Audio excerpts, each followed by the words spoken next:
All right, Mike Rossi, we were recording this before Monday Night Raw, so if anything goes crazy tonight and things change, it's beyond our control. But as it is right now, out of 10, how excited are you for this women's chamber?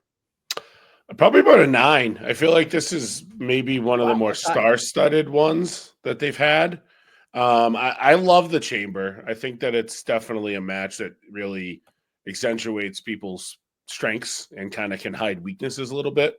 And looking at these 6 women, you're either a freak athlete like a Naomi, or you're a great character worker with like a Liv or Alexa are. And then it's a big moment to shine for the workers in the Roxanne and Bayley's and Bianca's of the world. So I think it's a really well put together match, and there's a lot of intrigue going into it for me. Yeah. All right. So how we got here was Roxanne qualified last by defeating Raquel last week, and then Bayley qualified by beating Lyra. Is that weird? Having Bayley, or is that something for down the road? Yeah, interestingly enough, I know you'll get into it too, but with Naomi, both mid-card women lost their matches that are champions between Lyra and Chelsea. So I thought it was kind of interesting. I mean, I feel like Lyra, after having a short Rumble, probably wasn't the best fit to then get pinned like a week later. But also, like, I don't know. I think it's one of those things that we had talked about a little bit. I think they just wanted to make sure that people went into these matches with 2 credible winners, which really fit for all of them except for Alexa and Candice.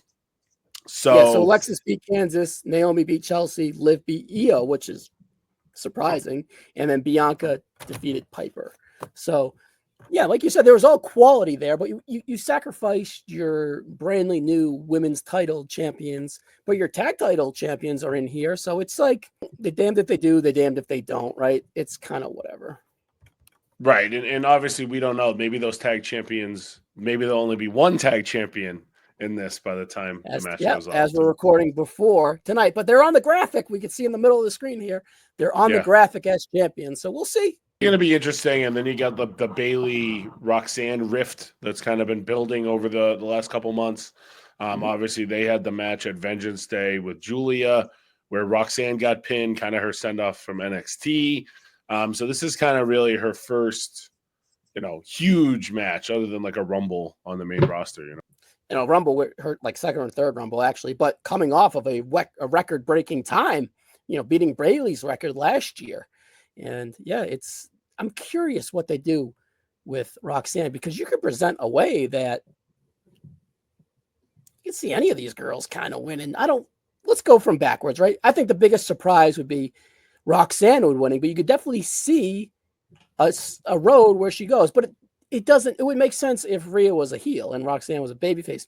I don't know if they're portraying Roxanne as a babyface on Raw. She has like that shit to her that she had as a heel, but she's presented as like a lovable babyface smiling and so on and so forth. So I don't know. Where do you feel Roxanne fits in all of this? I mean, I feel like her and Bayley are the 2 unlikeliest to win this. Well, there's Naomi. Naomi's the least likely to win this. Yeah, those 3. Yeah, those 3. Obviously there's the jade of it all that kind of makes some different intrigue. We'll get into Naomi in a bit. But as far as like Roxanne goes, like, yeah, you're right. Like, look at her picture here. It looks like she's a heel, but she beat a heel to get into the match. So it's been an interesting portrayal. And all of her other main roster stuff has been presented as a heel against Bayley. So I think it's important to get Roxanne a couple, like an elimination or 2 in this, just to kind of continue to build her up as a credible contender in the future. But yeah, this is not the moment for her to, head to Mania, in my opinion. At least in one of the major 2 women's matches. She did beat a heel that was at the same size as Rhea Ripley, too, mind you. But I doubt it's going to happen. Bayley being a horsewomen dream match, slay all the horsewomen. No, I don't. That would just stink, in my opinion. Bayley versus Rhea at WrestleMania. Bayley, how I feel about Bayley. I think that she's vastly overrated, and I feel that she definitely deserves her placement on the card, but in those big moments, I just don't feel like she fits anymore. Yeah, and Bayley had the big Mania moment last year, so that might deprioritize her a little bit as far as like having to force her into a big spot this year. All right, and then let's go. We can transition let's save Naomi and be at Belair to the last, even though Naomi's probably betting odds the least likely to win.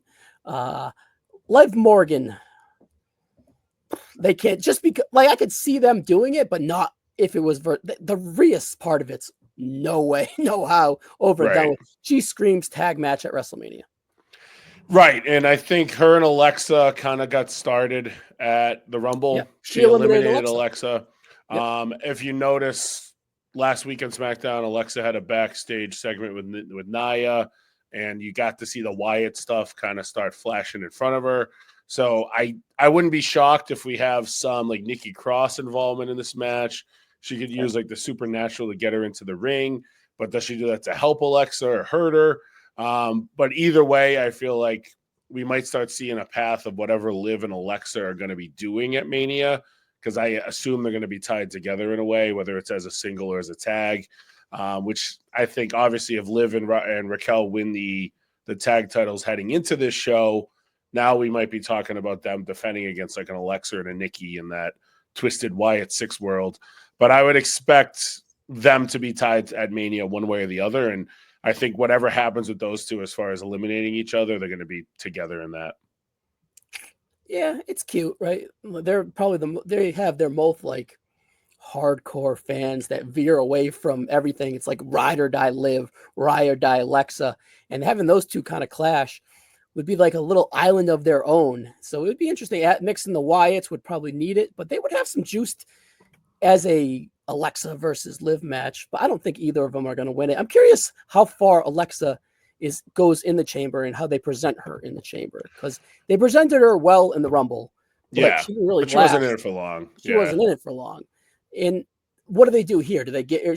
I could see her be like, oh, eliminates Bayley or eliminates Roxanne or something, and then right away she's eliminated by Liv to get or whatever, just to play up. I mean, Liv is probably the one woman that deserves like a main card Mania spot this year, because she wasn't on last year's, and then she was pretty heavily used for the next 12 months, right? Mm-hmm. So I definitely expect her to be involved in Mania, and as you're trying to put the pieces together, her and Alexa seem like an obvious choice of some direction.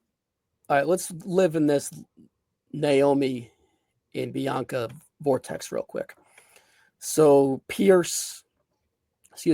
Aldis said that, look at this footage, and it was Raquel and Liv walking away from the scene of the accident before the women's War Games match where Jade was taken out for the movie, injury, whatever, right? And then, did you sense anything in there from Naomi or Bianca that felt guilty? They seemed very excited that someone else was getting implicated, but they would as friends of Jade as well.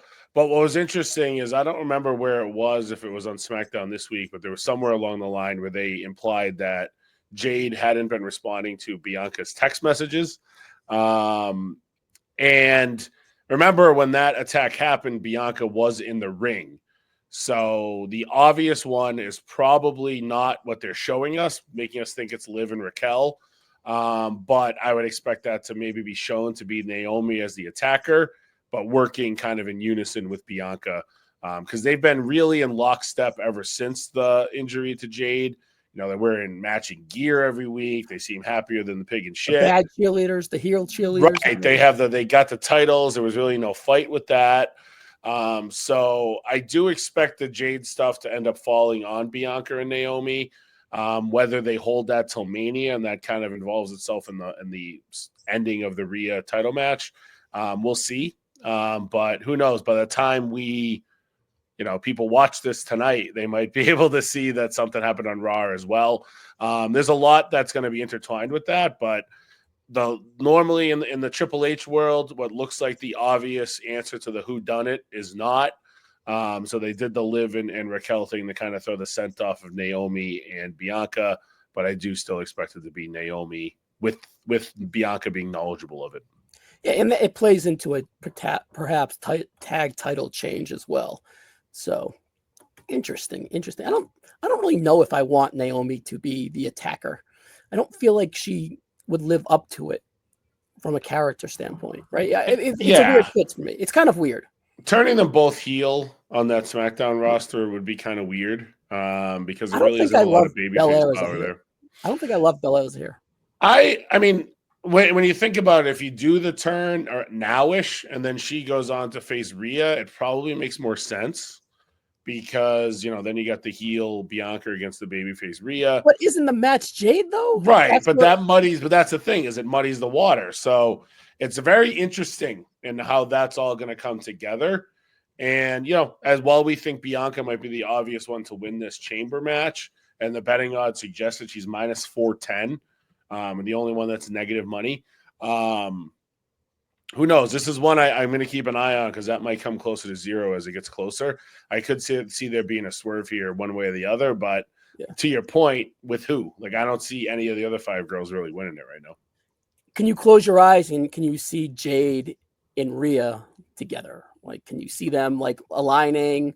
Like, yeah, as like superpowers, right? Yeah. Or it could just be as simple as Naomi did it, Bianca didn't know about it, and Bianca's the baby. That's what I feel like it's going to be. I think the Bianca part is holding me up, and I don't know if Naomi has enough legs, unless if she like is with Lash and Jakara. Like she needs backup, is what I'm saying. And another scenario I want to throw out there while we're on it, I don't really know how else to fit in, but we're talking about Jade.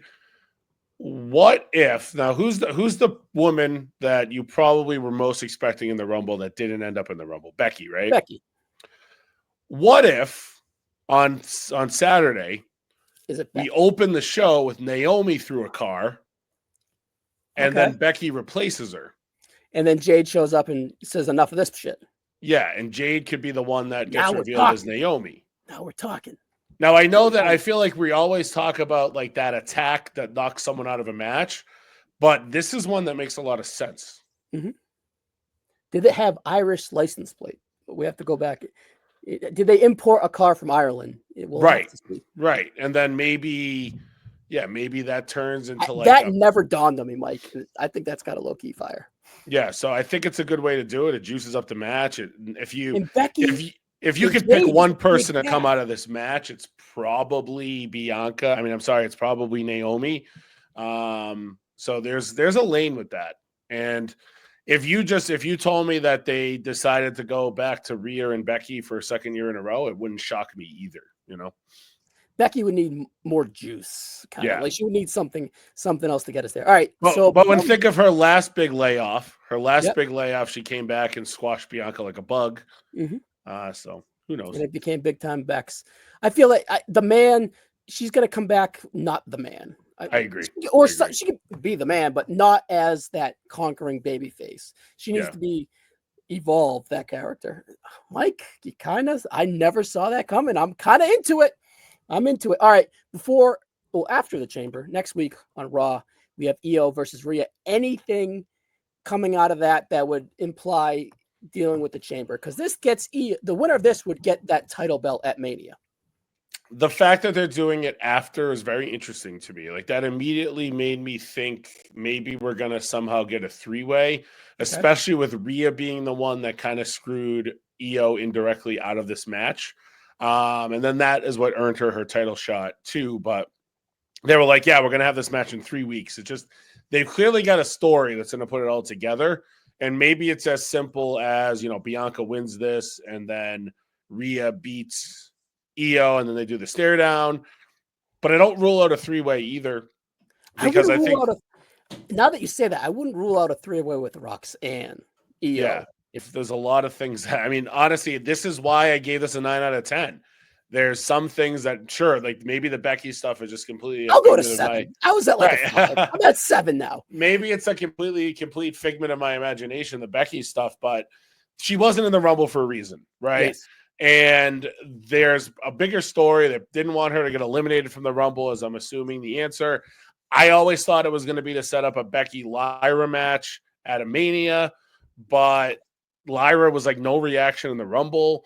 So at the end of the day, there's so much intrigue here of what is happening now and what could happen next. Maybe from people that aren't even in this match, you know? Interesting. All right, Mike, we'll have to see. I'm going to go safe and pick Belair. Yeah, I agree. I think that she's the one. If the match stands how it's advertised, I feel like she's the only one that really can win. Is she a betting favorite? Do you have that in front of us? Yes, she is minus 410. Heavy favorite. Next in line is Liv at plus 450, Alexa at plus 600, Naomi at plus 700, Roxanne at plus 1600, and Bayley at plus 2200. I'd buy a little low key stock and I'd put like $10 on Roxanne. Why not, right? Yeah. Yeah. All right, Mike, what you got coming up here on the North South? Something I'm excited for. Yeah, so I am going to be starting my own pod, actually. That's going to start as like an audio only thing, but we're going to eventually get some video involvement. It's not going to really have like one set topic. I'm just going to be like a current day wrestling talk. Mostly, mainstream WWE, AEW, but I do have some friends in the industry that are on the indie side that I'm going to be doing some interviews with here and then. Just kind of state of the indies, stuff like that. Like I want to do something to maybe preview like the indies of Mania. While everybody else is talking about Mania, I feel like that's something that doesn't get talked about anymore. So you've always done the past for us too. Right. I don't have a name right now, but it's going to be something that's going to be coming up on Tuesdays. I'm going to pretty much be recording it Monday night, like maybe even after Raw to let it go Tuesday. So when it hits every week, it's going to be pretty current. I don't have a name yet, but it's coming. So stay tuned.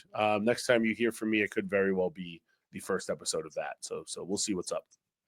All right. So tentative Tuesday after the Chamber. Correct. I think that's my goal right now. Cool. All right, guys. We'll see you in the next one. Thanks, Mike. Thank you.